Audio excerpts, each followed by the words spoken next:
je voudrais féliciter Monsieur le ministre des Sports et de la Jeunesse et l'encadrement pour le bon déroulement de cette formation.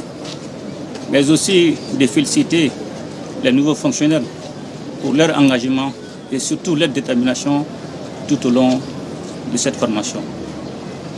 La reprise du service militaire obligatoire pour les admis à la fonction publique et aux magistrats et d'autres statuts s'inscrit dans le cadre de la refondation de notre État.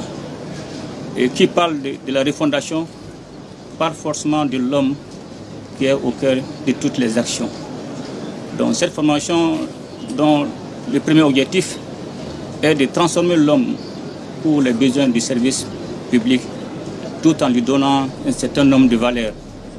Des valeurs de citoyenneté, des valeurs républicaines, des valeurs d'intégrité, des valeurs de patriotisme et surtout développer sa capacité pour la défense de la patrie.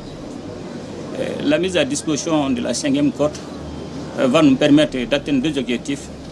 Et premièrement, de poursuivre le retour de l'administration et les services sociaux de base et surtout après la reconquête de la région de Kidal, les villes de Tessalit, Aguilok et Ber.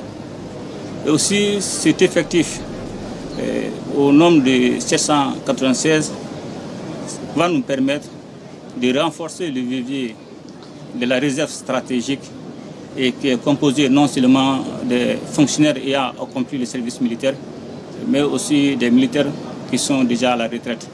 Et ces effectifs peuvent être mobilisés en cas de crise ou de catastrophe naturelle pour renforcer les effectifs des forces armées de défense et de sécurité.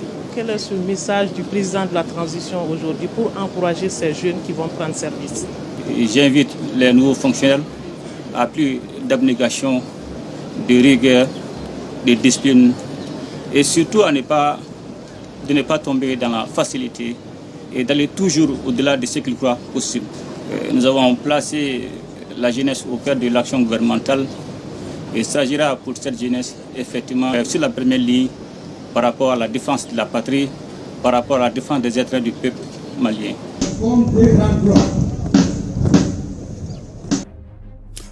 Et si vous n'êtes pas encore abonné à la chaîne AMN Afrique Magazine News, inscrivez-vous dès maintenant et activez la cloche de notification pour ne manquer aucune de nos actualités géopolitiques.